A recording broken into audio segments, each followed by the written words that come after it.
There is a photograph taken in February of 1991 by a spacecraft orbiting Venus. Nothing special about it. A volcanic vent on the northern slope of a mountain called Ma'at Mons, circular, unremarkable, roughly the size of a small city. Scientists filed it away. The spacecraft moved on. 8 months later, the same spacecraft passed over the same spot and took another photograph. The vent was a different shape, not slightly different. Not the kind of change you could explain away as instrument noise or image artifact. The thing had gone from circular to kidney bean shaped. Its surface area had nearly doubled, from 2.2 square kilometers to 4 square kilometers. Something had filled it from below, spilled over the edges, and reshaped the entire structure in the span of 8 months. Nobody noticed for 30 years. That image sat in an archive, physically stored on boxes of CDs, the kind that got mailed between universities and research institutions in the early 90s, and nobody compared the February photograph to the October photograph closely enough to see what had happened. The spacecraft that took them, NASA's Magellan orbiter, eventually got decommissioned in 1994, deliberately crashed into the atmosphere of Venus to gather some final data on the way down, and the photos stayed in the archive, waiting. The reason this matters, the reason this is worth spending time on, is not just because of what was found. It's because of everything that was assumed in the decades that photographs sat unexamined. And it's because of what happened the moment someone finally looked. Venus and Earth started as the same kind of planet. Same size, almost exactly. Same mass, same density, same basic composition. Formed from the same disk of dust and gas, spinning around the same star, at roughly the same time, billions of years ago. By every measurement, they should be geologically comparable. Twin worlds producing heat at similar rates from the decay of radioactive material deep in their interiors, releasing that heat through volcanism and geological activity at the surface. Earth releases its internal heat constantly. On average, at least 50 volcanoes are up somewhere on this planet every year. The crust cracks and moves, plunges under itself, rises up into mountain ranges, gets recycled through a planetary system that has been running continuously for billions of years. Venus, according to the model that dominated planetary science for most of the 20th century, had gone quiet.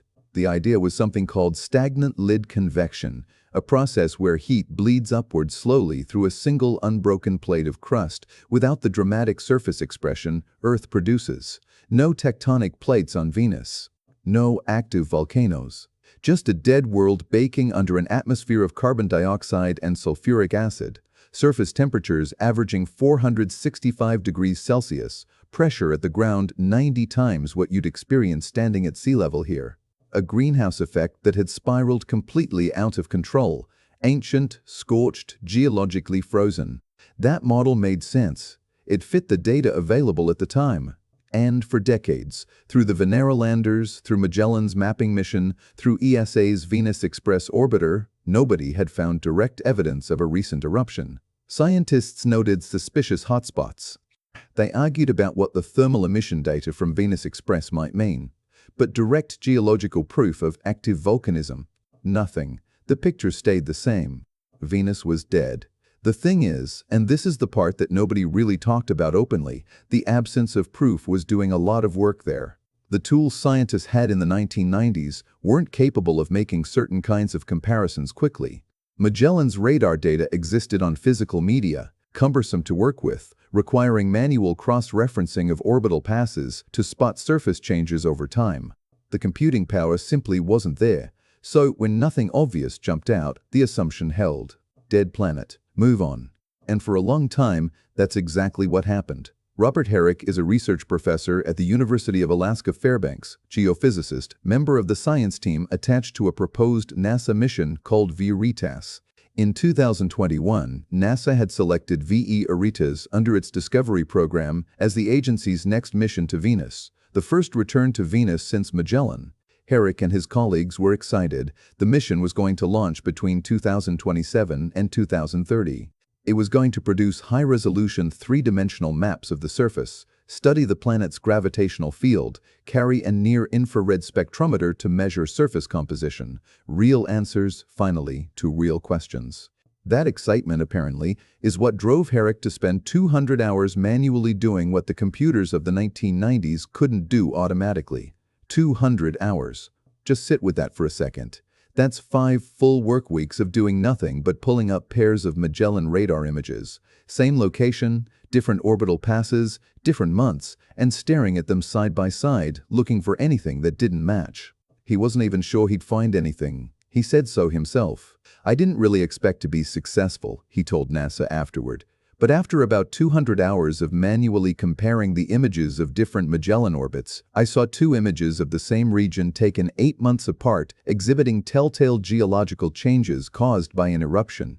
The region was called Atla Regio, a vast highland area near Venus's equator, long suspected of being volcanically active but never confirmed. The volcano was Ma'at Mons, the tallest on Venus, rising 9 kilometers above the surrounding terrain. And the vent Herrick found sitting on Ma'at Mons's northern slope had done something between February and October of 1991 that a volcanic vent only does when molten rock is moving. He and his co-author Scott Hensley at JPL, a senior research scientist specializing in radar remote sensing, ran the numbers. They built computer models of the vent in different geological scenarios: landslide, collapse, subsidence. One by one, the alternatives failed to explain the shape change. The only scenario that fit was an eruption, new magma inflowing from below, filling the crater, spilling out, reshaping everything. Hensley described their conclusion carefully. On Earth, this large a collapse is usually associated with some sort of magmatic movement, and hence we think it likely to be the case here. That paper, published in the journal Science on March 15, 2023, Herrick presented the findings in person at the Lunar and Planetary Science Conference in Houston, Texas, on the same day. The same day. That detail matters. We'll come back to it. For a moment, though, the discovery itself, what it actually meant. Scientists study Venus partly because of what it can tell us about Earth. Not as a mirror, exactly, but as a data point. If 2 planets start out nearly identical and one becomes a temperate world teeming with life while the other becomes a sulfur-soaked pressure cooker 465 degrees hot, the question of why is one of the most important questions in planetary science. The answer probably has something to do with volcanism, with how each planet released its internal heat over time, with whether plate tectonics developed or didn't, with how the atmosphere evolved as a consequence. Venus is the test case for what happens when things go differently, but you can't use it as a test case if you don't know what's actually happening inside it. The Ma'at Mons discovery broke the model, not just suggested it might be wrong, broke it. Direct geological evidence of a recent eruption, captured in data that had been sitting in an archive for 30 years. The planet wasn't geologically dead. It was, or at least had been, in the early 1990s, erupting. And honestly, once one person looked carefully enough to find it, the question immediately became, is this one event, or is this just the first one anyone checked? That question didn't take long to get a partial answer. In May of 2024, a team of Italian researchers led by David Solcanese at D'Annunzio University in Pescara went back to the same Magellan archive and looked at 2 completely different locations. Sifmons, Niobe Planitia. Neither of these are Ma'at Mons. Neither of these are in Atla Regio. These are separate volcanoes, separate regions, separate parts of the planet. And what Solcanese and his team found in the radar imagery were lava flows, new lava, deposited during the same window of the early 1990s when Magellan was orbiting overhead. Not one eruption. 3 confirmed events across at least 2 different volcanic systems, all captured in the same 30-year-old dataset, all missed for 3 decades. Solcanese published in Nature Astronomy. His conclusion was direct. By analyzing the lava flows we observed in 2 locations on the planet, we have discovered that the volcanic activity on Venus could be comparable to that on Earth. Comparable to Earth. That phrase is doing a lot of work. It doesn't mean identical. It means Venus might be erupting at rates similar to what happens on this planet, continuously, across multiple volcanic systems, right now, and nobody has a working spacecraft in orbit above it to confirm or deny that. Scott Hensley, who co-authored the original Ma'at Mons paper, commented on the Italian team's findings. This exciting work provides another example of volcanic change on Venus from new lava flows, which is a very measured scientific way of saying, yes, this keeps happening, and it was in the data the whole time. What happened next, and this is where the story shifts from remarkable to genuinely unsettling in its implications, was a study published in May of 2025 in the journal Science Advances. The lead author was Gail Casaioli at NASA Goddard Space Flight Center. His co-authors included Anna Gulcher at the University of Bern, Erwan Mazarico at Goddard, and Suzanne Smurakar at JPL. The paper focused on something called coronae, enormous circular or oval-shaped features on Venus's surface, ranging from dozens to hundreds of kilometers across, formed by heat pushing up from deep inside the planet. There are hundreds of them on Venus. Scientists had been arguing about what they meant for decades. Casaioli's team used gravity and topography data from Magellan, same archive, same 30-year-old data set, analyzed now with modern three-dimensional modeling tools to study 75 coronae in detail. What they found was this: 52 of the 75 had hot, buoyant mantle material actively pressing against the crust from below. 52 of 75. That's not an outlier. That's not a regional anomaly. The team identified multiple distinct tectonic processes happening at these coronae simultaneously, something they're calling Venus-style subduction, where crust pushed outward by rising plumes gets forced downward at the perimeters, recycled back into the hot interior. Lithospheric dripping, where cooler surface material sinks into the mantle. Volcanic upwelling through thicker crust where the pressure becomes too great to contain. These are not the processes of a dead planet. These are planetary-scale geological systems operating right now, or at least as of the early 1990s, which is when the Magellan data comes from, and doing so across dozens of locations scattered around the entire surface. Smurakar, who is also the principal investigator for the Veritas mission, was a co-author on this paper. She noted what Veritas would add to all of this: gravity maps at 2 to 4 times the resolution of Magellan's, detailed enough to resolve individual coronae properly, capable of confirming or refining everything the 2025 study suggested. The Veritas gravity maps of Venus will boost the resolution by at least a factor of 2 to 4, depending on location, she said. A level of detail that could revolutionize our understanding of Venus's geology and implications for early Earth. She said implications for early Earth. Not just understanding Venus, understanding what this planet looked like before the conditions for life stabilized here. Understanding the planetary history of the solar system at a level we currently don't have. And then, back to that timing detail. March 15, 2023, Robert Herrick presents the Ma'at Mons eruption evidence at the Lunar and Planetary Science Conference in Houston, Texas. The paper simultaneously publishes in Science. First, direct geological confirmation of active volcanism on Venus in history. The biggest discovery in Venus science in 30 years.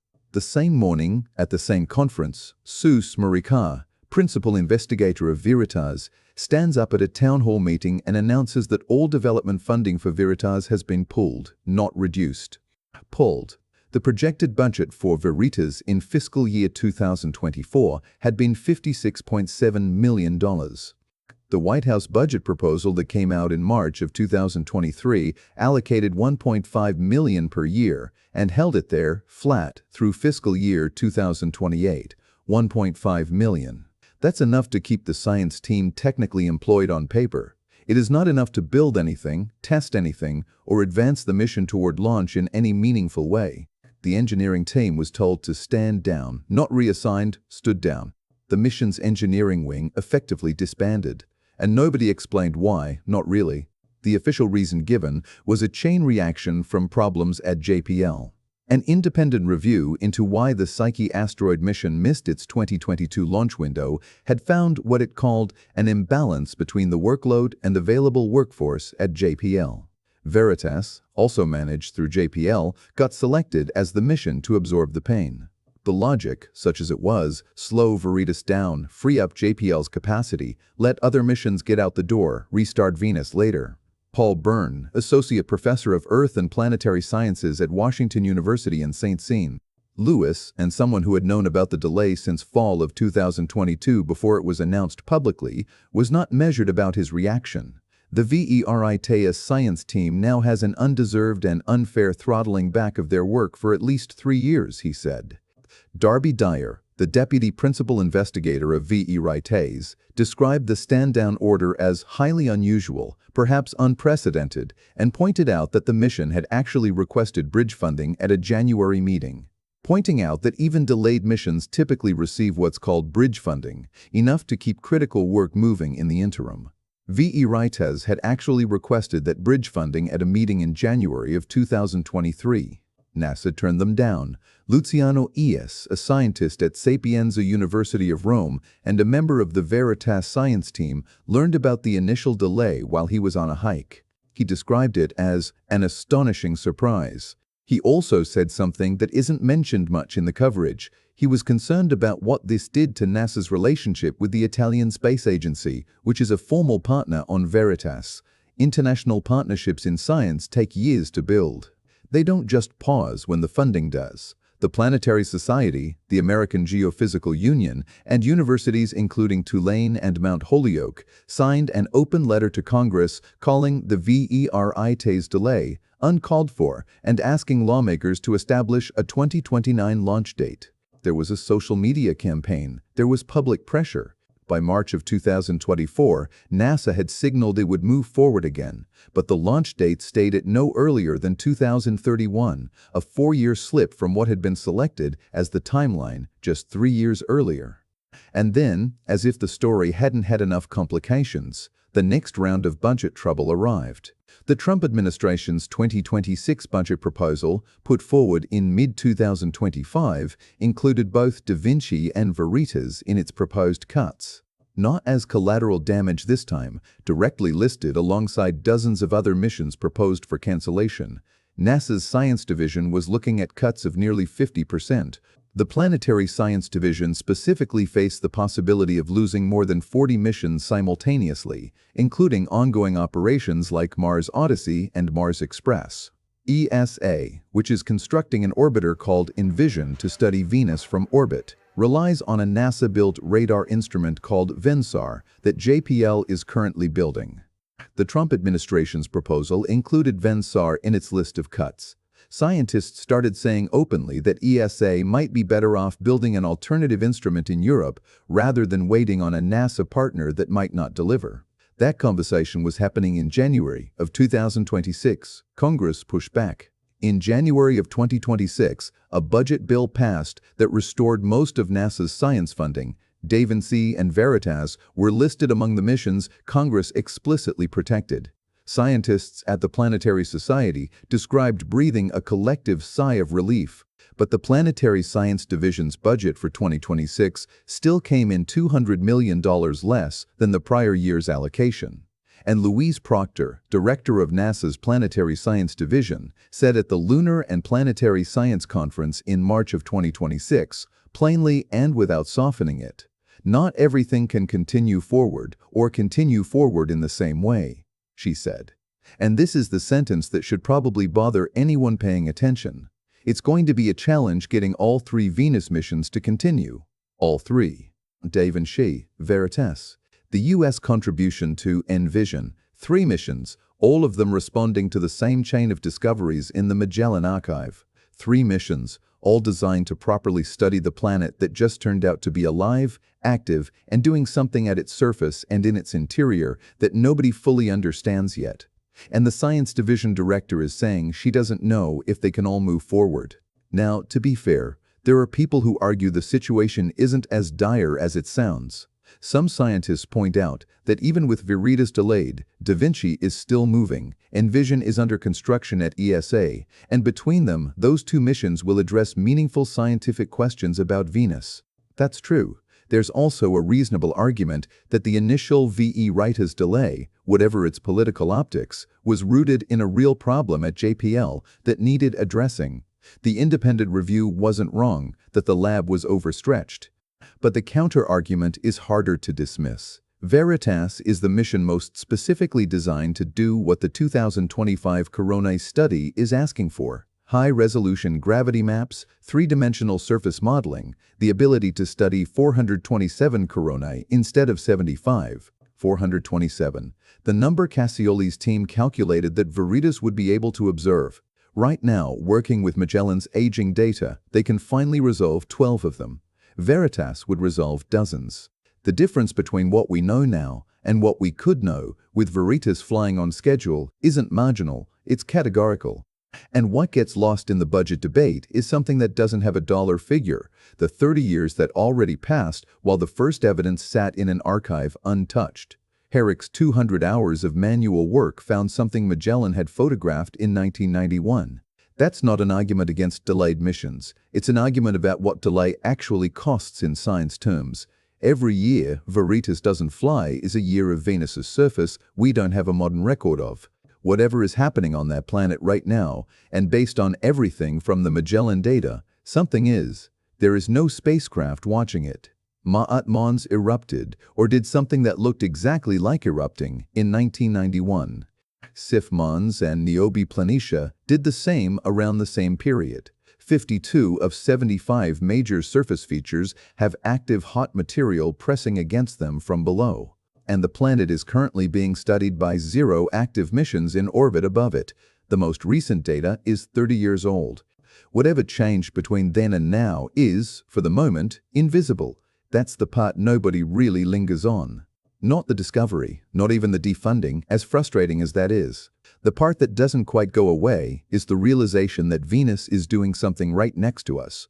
Something that might tell us more about the history of Earth than anything else in the solar system. And the one tool capable of watching it in real time has been delayed, defunded once, threatened with cancellation again, and now exists in a political limbo where even the person running the Planetary Science Division isn't sure all 3 Venus missions survive. And you would genuinely think, that after Herrick's 200 hours produced the biggest Venus discovery in 3 decades, the response would have been more money, not less. The discovery proved the mission's purpose. The case for going to Venus got stronger on the exact day the resources for going to Venus disappeared. That's not a conspiracy. That's just the way institutional science budgets work. Slowly, poorly, and almost never in sync with the moments when the science itself demands attention. But it still lands strangely when you look at the timeline. Discovery paper. Defunding announcement. Same day.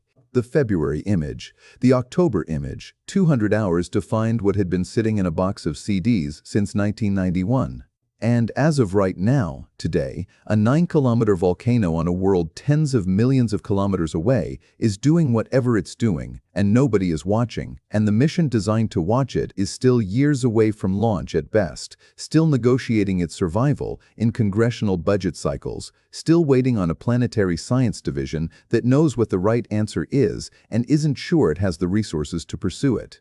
The photographs from 1991 are still the most detailed surface images humanity has of Venus.